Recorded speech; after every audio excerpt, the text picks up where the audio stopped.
It begins not with an explosion, but with a number. In a drab, smoke-filled office deep within the Moscow headquarters of the Voiska PVO, the Soviet Air Defense Forces, a file lands with a soft, unremarkable thud on a cluttered desk.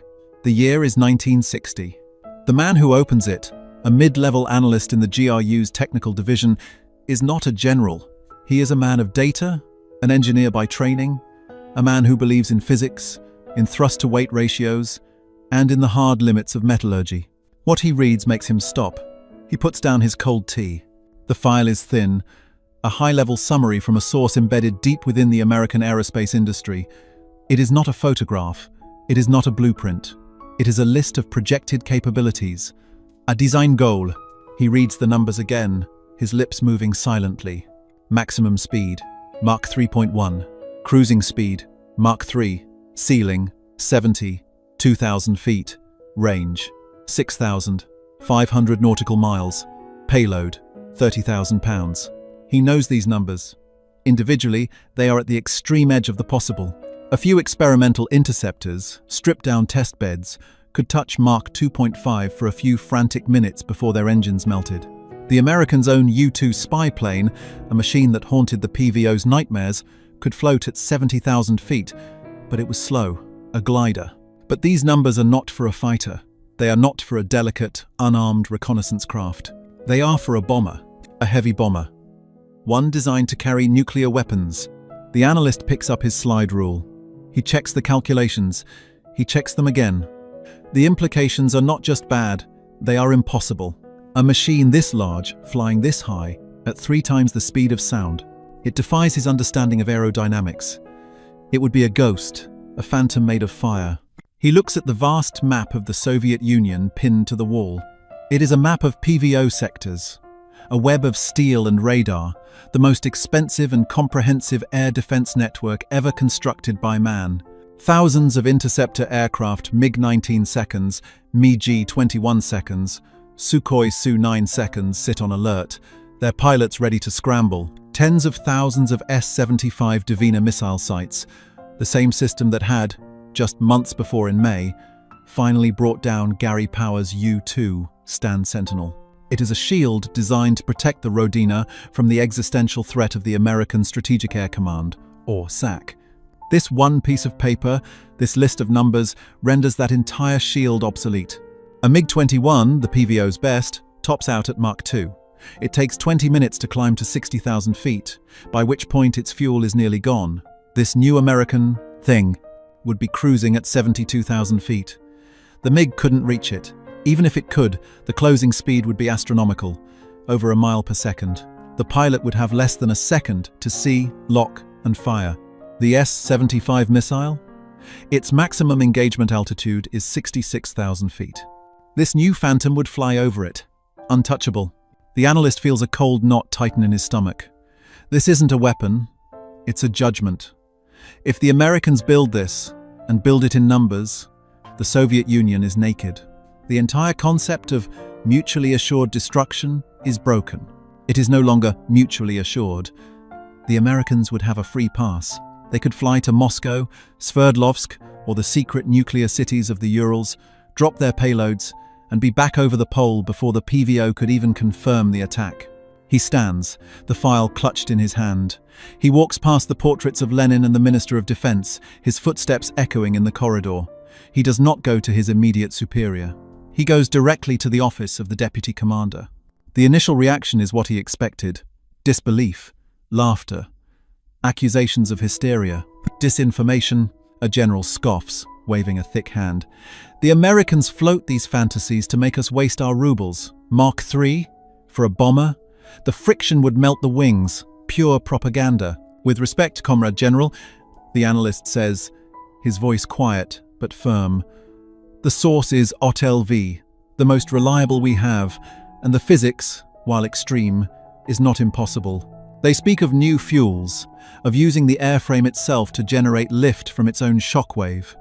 They call it compression lift. The room falls silent. The laughter dies. Compression lift? The general is a pilot, not a physicist, but he knows what a shockwave is. The idea of riding it, of using that destructive force. It sounds like science fiction. The file is taken. A committee is formed. The document is sent to the top aviation design bureaus: Tupolev, Sukhoi, Mikoyan, Gurevich. The best minds in the Soviet Union are tasked with a simple, terrifying question: is this real? The reports that come back are chilling. The Tupolev Bureau, masters of heavy bombers, report that the airframe stresses would be catastrophic unless one used exotic materials like titanium alloys or honeycomb-structured steel. Materials the Soviet Union is only just beginning to produce in laboratory-level quantities. The Sukhoi Bureau, masters of high-speed interceptors, report that the engine requirements are beyond anything they have ever seen. 6 engines, they postulate, in the 30,000-pound thrust class of a new turbojet design. The analysts at the PVO run the scenarios again and again. They model the Phantom. They give it a code name: Cell, the target. Every simulation ends in failure. The target enters Soviet airspace over the Arctic. It flies at 70,000 feet. The radar stations at Tixi and Murmansk pick it up, but the plots are weak, sporadic. By the time they confirm its trajectory, it is already past them. Interceptors are scrambled. The Mi-G 21 seconds flame out, their engines starved of air, 10,000 feet below the target. The new Tu-128 Fiddler, a massive long-range interceptor, is scrambled from Amderma. It is fast, but it's a lumbering beast. The target simply accelerates, leaving it behind as if it were standing still. The missile batteries lock on. Their radar guidance systems struggle. The target is moving so fast that by the time the missile reaches its predicted intercept point, the target is already 30 miles further downrange. It is, for all intents and purposes, invincible. This paper plane, this American fantasy, has just dismantled the most powerful air defense system in the world without firing a shot. The panic in the Kremlin is quiet, but it is total. The balance of the Cold War has just been broken by a piece of paper. This is the story of that Phantom. A machine so advanced, so audacious, that its very existence, even as a rumor, as a set of numbers in a file, held the Soviet High Command hostage and triggered one of the most desperate and expensive arms races of the 20th century. A machine that proved American dominance not by what it did, but by what the threat of it did. If you're finding this glimpse into the secret battles of the Cold War fascinating, this is the kind of story we uncover every week. These events shaped our modern world in ways most people never realize. Help support our work in digging up these declassified histories by subscribing to Cold War Impact. You won't want to miss what's coming. The stakes were now clear. This wasn't just about a new bomber. It was about survival. The bomber gap of the 1950s had been a political debate. This was a technological abyss. The Soviet response was one of absolute, single-minded priority. The prikaz, the order, came down directly from the Council of Ministers. The target must be countered, at any cost. But how do you fight a ghost? How do you counter a weapon that flies higher than your missiles and faster than your fighters? You cannot. You must build something new. Something just as impossible. The word goes out to the design bureaus. The request is simple. The Soviet Union needs an interceptor. It does not need to be maneuverable. It does not need to be efficient. It does not need to have range. It needs to do 2 things, and 2 things only. It must fly at 75,000 feet, and it must fly at Mach 3. The greatest minds in Soviet aviation look at the request. They look at the materials they have. They look at the engines they can build. They know, instantly, that this task will cost a fortune. It will drain the state of its most precious resources: titanium, skilled engineers, and billions of rubles. They also know they have no choice. The Phantom in the file has forced their hand. The race is on. The Soviets are no longer just investigating a rumor. They are now in a full-blown panic, building a counterweapon to a machine that, as far as they know, might only exist on a drafting table in a locked vault in California. They are chasing a shadow. And that shadow, that impossible set of numbers, is about to cost them everything. The Soviet state, a colossal and intricate machine of bureaucracy, grinds into motion. But this is not a measured, confident response.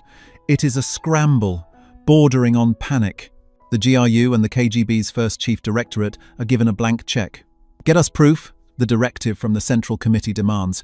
We do not care what it costs. We do not care what methods are used. We need to see this Valkyrie. Agents across the United States, embedded sleeper cells, and technical informants are activated. The pressure is immense.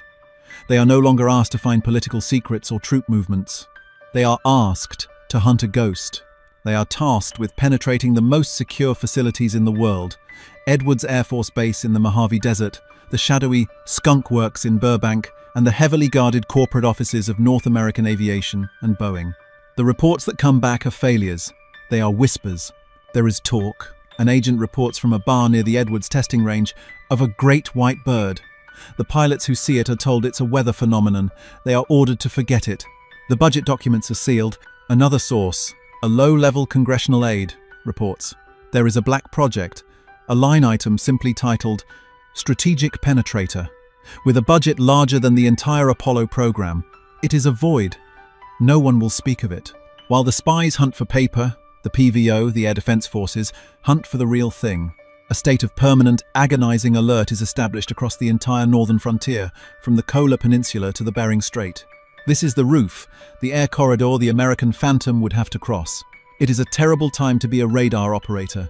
Imagine a concrete bunker, buried in the permafrost near Tixi, on the Arctic coast. It is 3 a.m. A young lieutenant, his eyes raw from staring at the green-black screen of a P-14 Tall King early warning radar, sips lukewarm, bitter coffee. For 12 hours he has watched snow static. He has watched phantom signals caused by atmospheric disturbance. Then he sees it. It is not a clear blip, it is a smear, a momentary saturation of the screen at the absolute northernmost edge of the sweep. It appears at 75,000 feet. The computer, a primitive vacuum tube affair, calculates the speed. The numbers that flash on the console are nonsensical. 3,200 kilometers per hour, Mach 2.8. The lieutenant's blood turns to ice. He follows procedure. He hits the alarm. The klaxon's roar shatters the silence of the Arctic night. Contact! Contact! Azimuth 010, altitude 3,000 meters, speed 3,200. The entire command structure flashes awake. From Tixi, the signal leaps to the central command post in Moscow. Scramble! Scramble! At a nearby fighter base, pilots sprint across the frozen tarmac. They are already wearing their G-suits. They launch in pairs, the blue-white flame of their Mi-G 21 seconds afterburners a defiant fist against the dark. They are brave men. They are also dead men, and they know it. They are being asked to climb a mountain their aircraft cannot climb, to catch a bullet that is already gone. Their orders are simple. Attain maximum altitude. Report. The ground controller's voice is tense. Vector 010, Angel 7-5, expedite. The lead pilot's voice comes back, strained by the altitude and the thin oxygen. Ground, this is 30. I am at 63,000 feet. My engine is. It is flaming out. I see nothing. I see only stars. In the bunker, the lieutenant watches his screen. The smear, the ghost, held its course for 3 minutes. It skirted the very edge of Soviet airspace, a casual, contemptuous pass. Then, it accelerated and vanished. It didn't turn. It didn't dive. It simply accelerated beyond the radar's ability to process its speed. It was there. Now it is gone. The lieutenant is relieved of his post. He is taken to a small, windowless room. The Osoboy Hotel, the special department, the KGB's internal counterintelligence wing, begins the debrief. Did you see it, Lieutenant? Yes, Comrade Major. On the screen. Or did you see the Aurora? It was not the Aurora. It was mechanical. It was fast. How much have you had to drink? Nothing, Comrade Major. I swear. He is telling the truth, and they know it. Because this same report is happening again and again at different stations. A phantom flash over Kamchatka, a radar malfunction over Murmansk, a solar flare over Novaya Zemlya. This is how the legend is built. The Valkyrie becomes the bogeyman of the entire Soviet military. It is a creature of impossible speed and altitude. It is a ghost that haunts their radar screens, a symbol of their complete and total impotence. The PVO, the proud shield of the Rodina, is a farce. The billions spent on it, worthless. This paranoia seeds confusion. The Soviet High Command, deprived of hard data, begins to fracture. They are brilliant men, and they start to develop theories, each one more terrifying than the last. The first and most comforting theory is that it is a dash craft. That the Americans, masters of brute force, had simply strapped a rocket to a conventional bomber. They theorized it was a modified B-58 Hustler. It could go to Mark III, yes, but only for 3 or 4 minutes. A suicidal one-way dash. This theory is popular because it suggests the Valkyrie is not a true strategic weapon, but a gimmick, a terror weapon. It can be managed. The second theory is more subtle. It is not a bomber at all. The 30,000-pound payload is a lie. It is a reconnaissance plane, a U-2 on steroids. This, in some ways, is worse. It means that right now, as the generals sit in the Kremlin, this Valkyrie could be flying over Moscow, its cameras mapping their darkers, their mistresses' apartments, and, most critically, the precise locations of the new ICBM silos. It means the Americans are not planning to win the war with a first strike, but with perfect information. They will know every secret. They will know the counter-command before it is given. The third theory is the most politically dangerous. It is the one voiced by the old, cynical budget minders in the Politburo. It is that the Valkyrie is a complete fabrication, a paper-tier. Comrades, one marshal argues, slamming his fist on the table. We have seen nothing. No photographs, no wreckage, no defectors. Just numbers. We are chasing a ghost that the Americans have created to bankrupt us. They want us to build a Mark III interceptor. They want us to pour our precious titanium into a fantasy project while they build 10,000 more tanks to roll over Europe. This theory is the most corrosive because it pits factions against each other. The PVO screams for the new interceptor. The strategic rocket forces demand more ICBMs. The army demands more tanks. The Valkyrie, a machine that may not even exist, is now tearing the Soviet high command apart. But in the end, the paranoia wins. The evidence of the radar screens, however fleeting, cannot be ignored. The Valkyrie cannot be disproven. And in the insane logic of the Cold War, if a threat cannot be disproven, it must be treated as real. The decision is finalized. The dissenting marshal is overruled. The Soviet Union will build a defense against the impossible phantom. The order is given to the Mikoyan-Gurevich Design Bureau. The project is given the highest national priority, re-entry red. They are not told to build a fighter. They are told to build a missile that a man can sit in, a brutal, straight-line interceptor. It will be made of steel and titanium. It will have the most powerful engines on Earth. It will climb to 80,000 feet and fly at Mach 3. It will be a monster, designed to kill a monster. And so, the vast, secret, and hideously expensive program to create the MiG-25 Foxbat is born. The Soviets have taken the bait. They are now building an answer. They are pouring their life's blood into a countermove, all while the real American Valkyrie is still a shadowy enigma. The investigation has ended not with a truth, but with a reaction. A blind, terrified, and ruinously expensive reaction.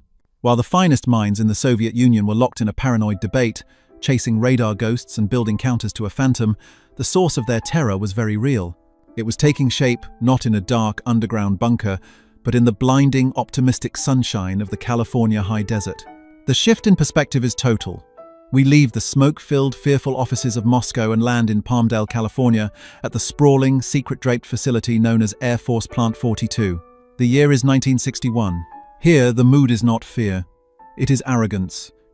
It is the unchecked, sky-high confidence of a nation at the absolute zenith of its industrial, economic, and technological power. This is the America of the 1960s, a place that had split the atom, built a web of superhighways, and was now seriously, earnestly planning to go to the moon. And in a hangar so vast it could contain a small town, engineers from North American aviation were building a monster. It was not a great white bird. It was a great white shark, a 6-engined, 250-ton stainless steel and titanium predator designed for a single purpose, to make the entire concept of air defense a historical footnote. This was the source of the rumors, the project that haunted the GRU's files. This was the North American XB-70 Valkyrie. The Valkyrie was not an escalation, it was a conclusion. It was the final, logical, and terrifying endpoint of the strategic bomber. The American problem, as defined by the brilliant, ruthless minds at the Strategic Air Command, SAC, was simple. The Soviets had built an impenetrable wall, The PVO's web of radars, missiles, and fighters made the old B-47 and B-52 Stratojet bombers high-altitude subsonic machines look like flying dinosaurs. Sending them into the Soviet Union would be a suicide mission. The 1960s demanded a new solution. The B-58 Hustler was a temporary answer. It was fast, a Mark II dash bomber. But the Soviets were right about one thing. It was a short-legged, frantic machine. SAC, under the command of the iron-willed General Curtis LeMay, did not want a dash bomber. He did not want a gimmick. He wanted a weapon that could take off from a base in Maine, fly to Moscow at 70,000 feet, and Mark III drop a dozen hydrogen bombs and fly back to a base in Alaska, all without breaking a sweat. He wanted invincibility. He wanted the Valkyrie. The engineers at North American Aviation were given this impossible set of numbers and told to make it real. What they designed was less a plane and more a piece of brutalist functional sculpture. Everything the Soviet analysts had feared was true. First, the speed.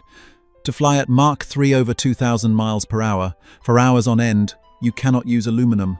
As the panicked Soviet general had guessed, the friction would, quite literally, melt the wings.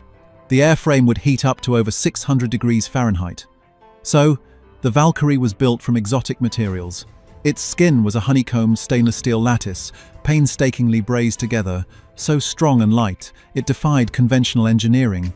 Its vital organs, the landing gear, the hydraulic lines were forged from titanium alloys, a metal so difficult to work with that it had to be welded in special, argon-filled clean rooms. Then, the engines.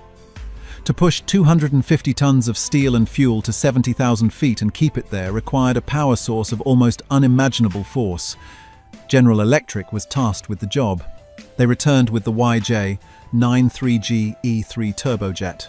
It was not an engine, it was a controlled explosion. The Valkyrie carried 6 of them, mounted in a vast, box-like intake under the fuselage.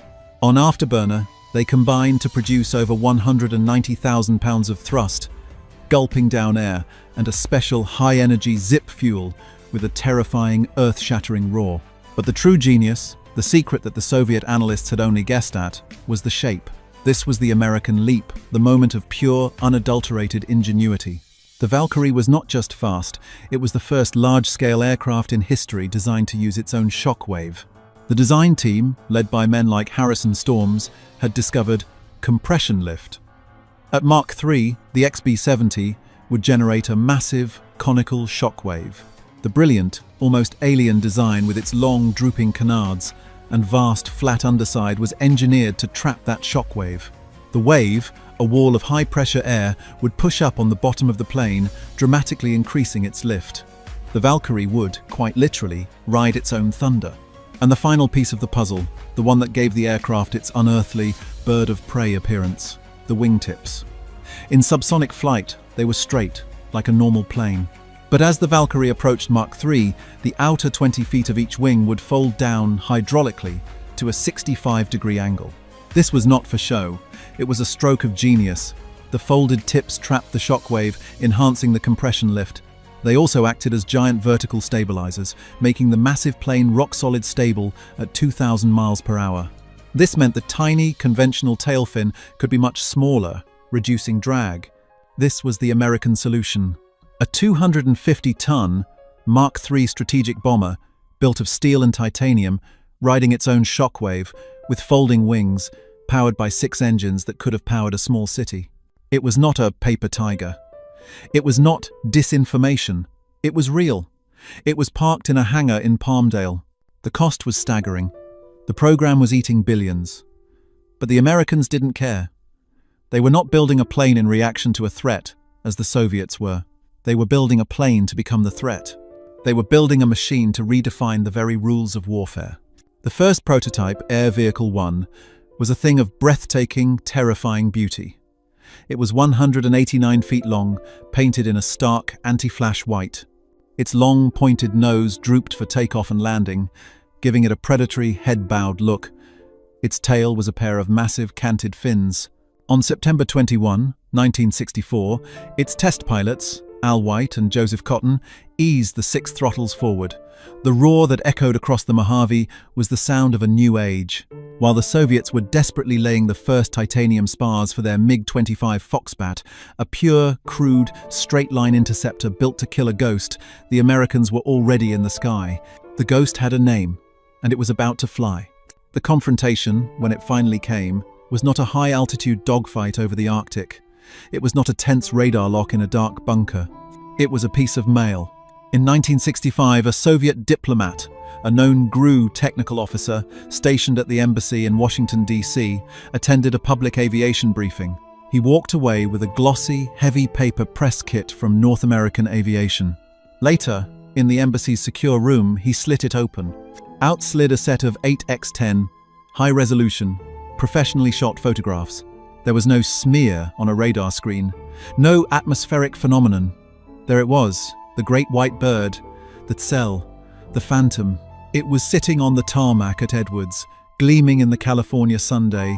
There was a photo of it in flight, its wingtips folded down at an impossible angle. There was a photo of its 6 terrifying engines throwing a river of blue fire. And with the photos, there was a press release, a simple, arrogant list of facts. North American Aviation's XB-70 Valkyrie, it began. A research aircraft designed for sustained Mark III flight at altitudes above 70,000 feet. The photographs and the press release were on a plane to Moscow within hours. This was the shock moment. It was a moment of profound systemic horror. Imagine the faces in that Moscow committee room. The same men who had laughed, who had called it disinformation, who had argued for paper tiger theories, now stared at the undeniable high-gloss proof. It was real. The impossible numbers were real. The folding wings were real. The compression lift, the titanium, the 6 engines. It was all real. Every panicked radar report from Tixi, real. Every desperate failed scramble by the PVO, justified. The Americans had not been lying. They had, if anything, understated the reality. The sheer, breathtaking arrogance of the machine was something no intelligence file could capture. It was a weapon built by a civilization that simply did not recognize the same physical or economic limitations. And in that moment, the Soviet high command knew they were naked. The shield they had bankrupted the nation to build, the thousands of MiGs, the tens of thousands of missiles, was a useless joke, a relic. The directive from the Kremlin was immediate, absolute, and drenched in terror. The MiG-25 Foxbat program was no longer just a high priority. It was to be a crash program, a Sturmovshchina, an emergency storm of activity. All other projects were to be stripped of their resources, their best engineers, their most precious materials. The entire industrial might of the Soviet Union was re-geared to answer this one white American ghost. This was their response, and it was in its own way a masterpiece of brutal, single-minded engineering. The MiG-25 Foxbat was precisely what the situation demanded, a missile with a man in it.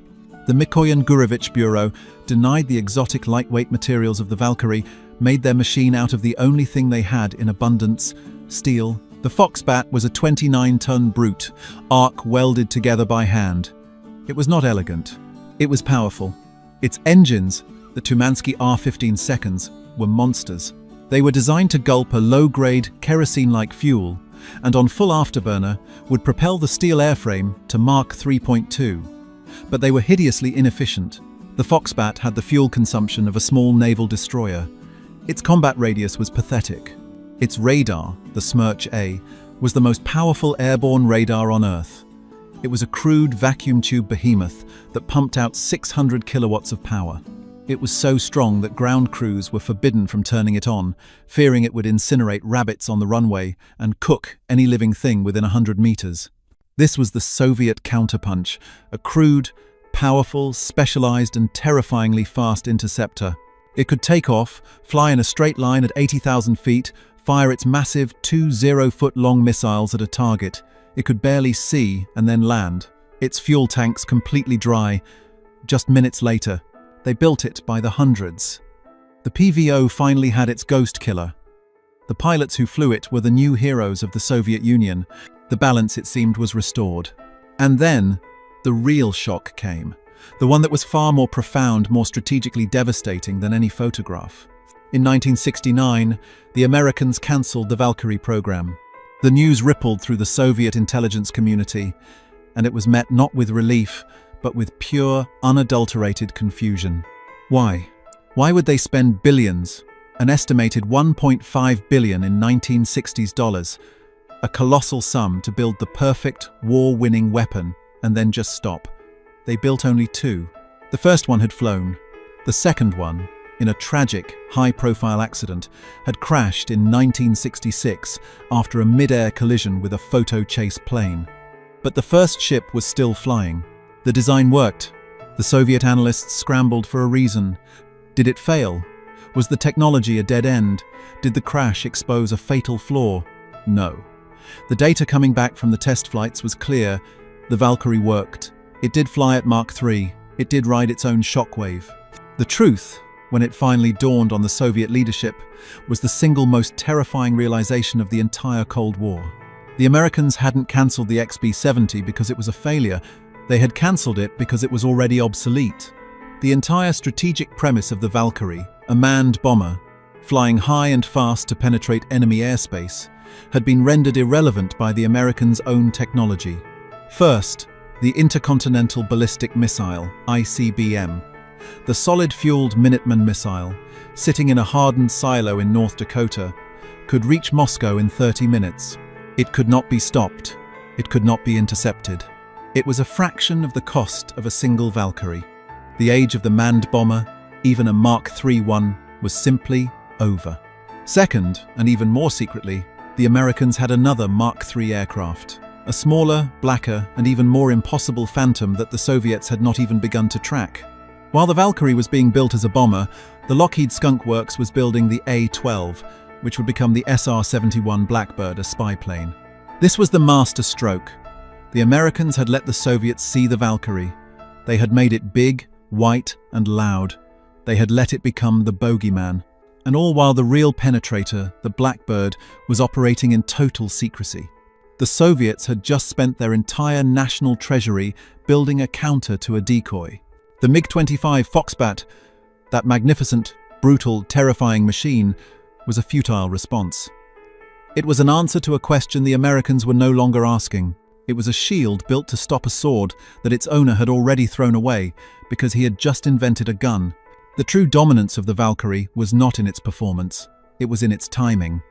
It was a weapon so advanced it forced the enemy to bankrupt itself and was still considered obsolete by its creators. The sheer, breathtaking waste of it all was the ultimate display of power. The final verdict on this phantom war was not written in a general's report. It was delivered in a twist of fate by a Soviet pilot.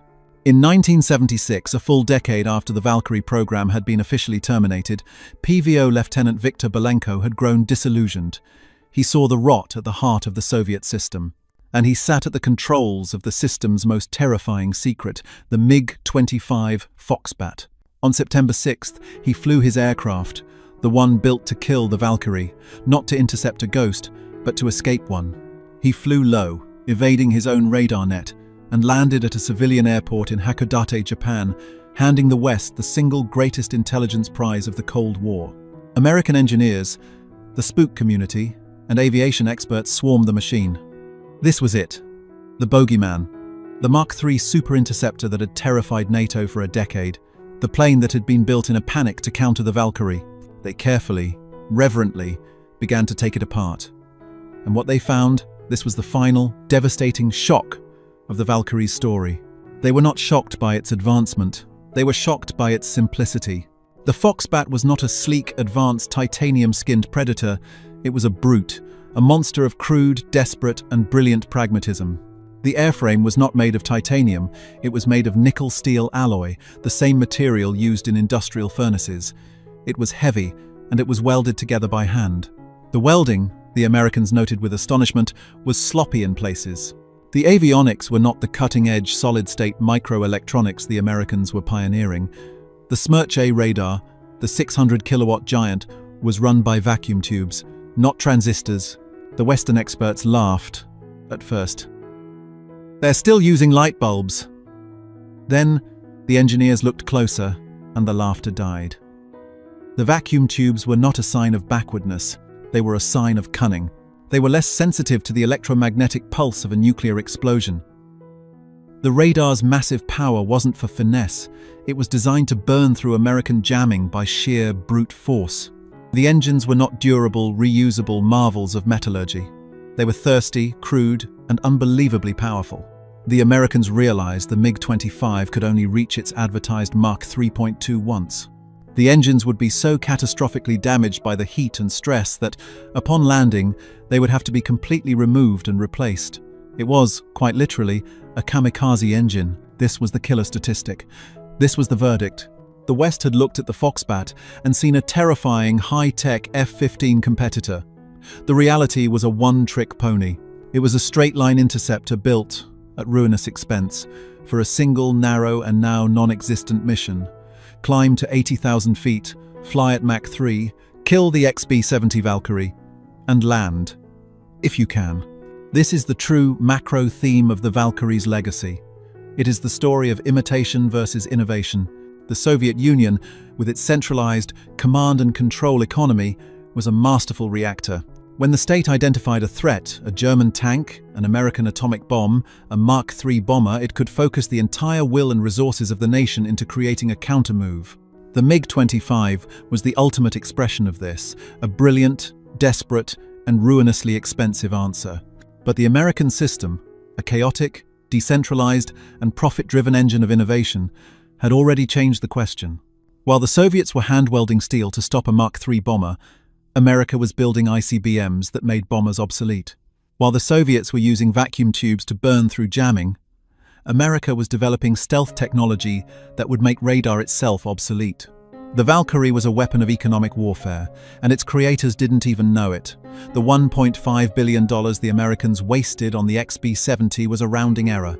The billions of rubles the Soviets poured into the Foxbat, the titanium mines, the new steel mills, the dedicated assembly lines, the thousands of engineers pulled from other projects was a drain from which their economy would never recover. That was money that did not go into computers. It did not go into microchips. It did not go into consumer goods. It went into a steel shield to fight a ghost. The epilogue is poetic. The Valkyrie's story is not a tragedy of a cancelled program. It is the story of the most successful weapon of the Cold War. Only two were ever built. Air Vehicle 1, the ship that launched 1,000 panicked reports, now sits in the National Museum of the U.S. Air Force in Ohio. It is a silent, white, beautiful giant. It is a testament to an age of impossible arrogance and ingenuity. Its true legacy, however, is the MiG-25. The program that built the Foxbat was a success. The interceptor worked.